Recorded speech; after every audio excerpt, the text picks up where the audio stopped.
depart at Smuggler's Cove off of Santa Cruz Island with the sunrise to ensure arrival to Catalina Island prior to sunset. Our target is two harbors with a unique twin ball mooring system which we have not encountered before. We wanted to ensure we were going to be able to navigate the mooring field with enough remaining daylight. The trip between the two islands would take us 10 to 12 hours to sail, approximately 60 nautical miles. So here we are motoring from Santa Cruz Island to Catalina. We go to Catalina Harbor first. Captain Carla is at the helm.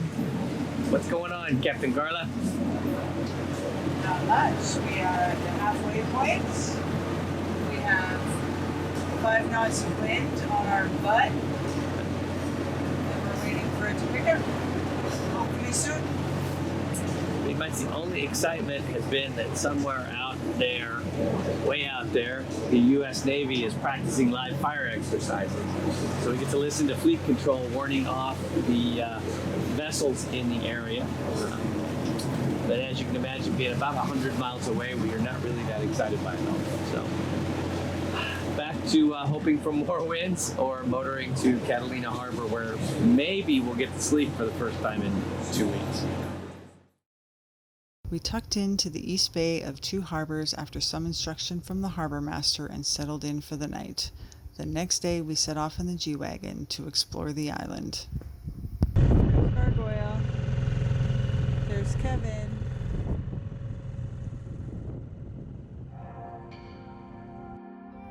Santa Catalina Island, otherwise known as Catalina Island or just Catalina, is located about 20 miles southwest of Long Beach, California. It is part of the Channel Islands of California archipelago and lies within the Los Angeles County. The first Europeans to arrive on Catalina claimed it for the Spanish Empire. Over the years, the island was transferred to Mexico and then to the United States. During this time, the island was used for smuggling, otter hunting, and gold digging before successfully being developed into a tourist destination by William Wrigley Jr. in 1920. Since the 1970s, most of the island has been administered by the Catalina Island Conservancy. Two Harbors is a small community village and is the second center of population on the island. It is mainly a resort village with one restaurant, one hotel, and one general store. One can stroll around Two Harbors today and imagine the tall ships at the Battle of Catalina Harbor or the Tahitian village constructed for the filming of Mutiny on the Bounty. In fact, the film production companies planted many of the non-native palm trees found in this harbor today. By the 1860s, mining operations for silver, lead, and zinc took place in this area. In 1864, during the Civil War, the Union Army sent soldiers to the island to establish Camp Santa Catalina Island. The barracks the Army built were later used to house visiting film crews in the 1920 and 1930s, a contingent of the U.S. Coast Guard during World War II, and in 1951 became the home of Two Harbors Yacht Club. Two Harbors is also the location of the mysterious death of Natalie Wood. Over the Thanksgiving weekend holiday in 1981, Wood and her husband, Robert Wagner, and guests were vacationing aboard their motor yacht Splendor. Authorities recovered her body on November 29th, 1 mile away from the boat, with an inflatable dinghy beached nearby. There are many theories about Wood's death. However, the coroner ruled her death to be accidental drowning and hypothermia.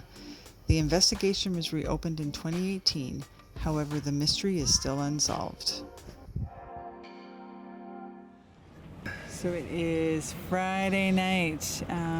It is our second night here at Catalina Island. We arrived on Wednesday afternoon. We're just relaxing up here on the bow. And it looks like the troops are coming in from across from Newport and Los Angeles. So relatively quiet here, not a lot of boats. The sun is just kind of setting off behind us. It's been a great anchorage, a little expensive. It is $70 $70 a night. $70 a night. We went ashore yesterday and checked out the pub and walked across to Two Harbors. But it's been a great anchorage. And we're going to head a little bit further south and check out a few things. Yeah, it's been a beautiful night. Right, Mr. Nash? It has been a lovely day so far. Still early. Very early. So we'll see how it fills up overnight and see what it's like in Party Cove on a Saturday morning. So we are in our final day here at Avalon Harbor. A little bit fuller than when we first came in, but it's been a great stay. They have a water taxi if you want to pay the additional money to come and pick you up from your boat and bring you in. And they've got a great big beach bar as well as a smaller bar that was lively last night with lots of music. But really good spot to kind of tuck in. One thing that we found with the Channel Islands is it's really difficult to find an anchorage that's calm, so we've actually been able to get a couple of really good nights sleep here. And we're going to head to the next stop, which we're hoping we can get into White Harbor. We've had a recommendation from a local couple here that said we can tuck in there, or potentially Avalon just to check out the sights. And then we're going to head to San Francisco. Sailing, and I wanted to share something that we've learned recently on our offshore sailing journey. Today we're sailing down the coast of Catalina Island. We've got a light following wind and sea, and we wanted to try sailing first on the main only. That got us to about 2.5, 3 knots downwind. We then wanted to experiment with our whisker pole, which in the past when we pulled out our Genoa, we've ended up downwind. It works well for speed, but we end up rolling back and forth in the following sea. I just read in the wrinkle section of John Kretschmer's latest book, though, a little technique where you reef, or in our case, furl in part of your mainsail. That allows you to uncover more of the head sail, yet still gives you fantastic balance. So we've just done that with our sails, and we've now effectively doubled our downwind speed. And as you can tell, as we're standing here on the deck, we don't have any of that rolling motion that we've seen in the past. Our next stop is Avalon Harbor. It took us approximately 2 hours of sailing, and we arrived to await instructions from the harbor master to tie up in the mooring field. So we're just coming into Catalina Harbor. Avalon. Actually, scratch that, Avalon Harbor. We're just going to wait for the harbor patrol because we have to maneuver through all of these buoys and so forth. We want to make sure we don't make a boo-boo. So they're going to come out in about the next 5 or 10 minutes to guide us to our mooring buoy. Much busier than 2 harbors, so we're going to spend one night here to check things out before we head further south to San Diego.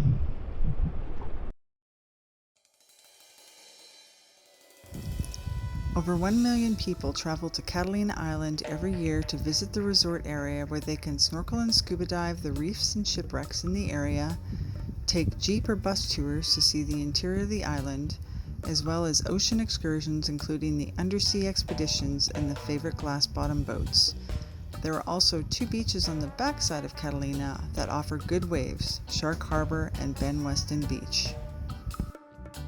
By the end of the 19th century, the island was almost uninhabited except for a few cattle ranchers, and moving into the 20th century, the first developer arrived to turn Avalon into a resort destination, building the town's first hotel and pier in 1901.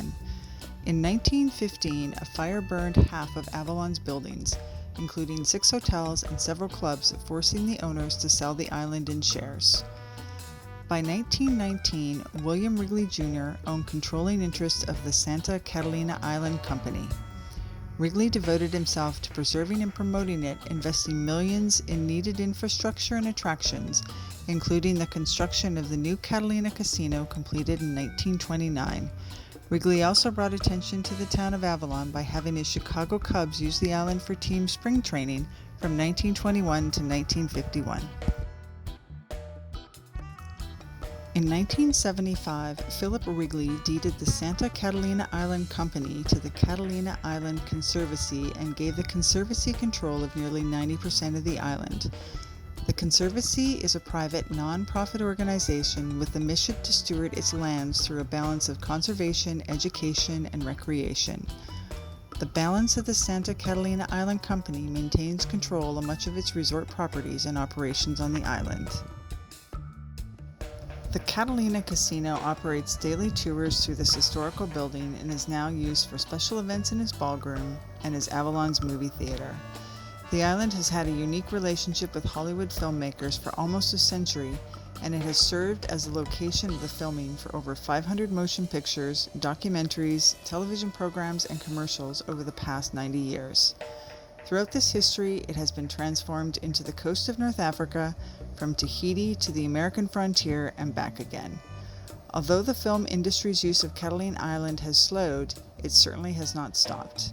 Many memorable productions have been filmed on the island, including Mutiny on the Bounty, Jaws, Waterworld, and Apollo 13. As a moviegoer, you can catch a glimpse of Catalina on the horizon in motion pictures like Disney's Pearl Harbor.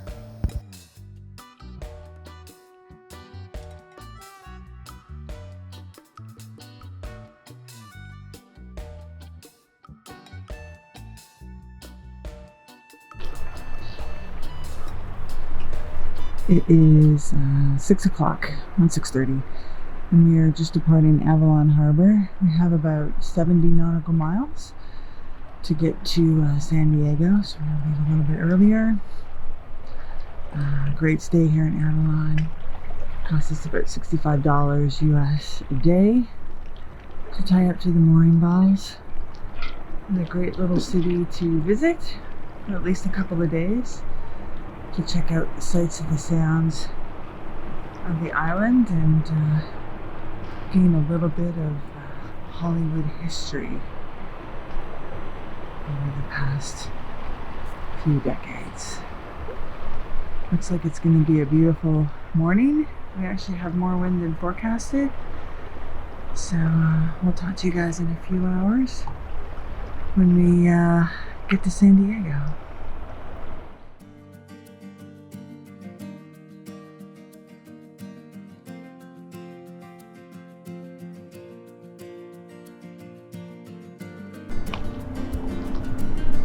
Or San Diego instead of San Francisco, because we'd be going the wrong way. Cut. Take two. Is this me, a big manly dinghy?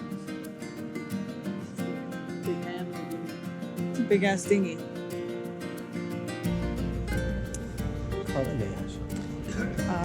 Kevin Nash, Your phone. Where's your phone? you're packing the bag. You're responsible for packing everything that goes in the bag. Not your phone.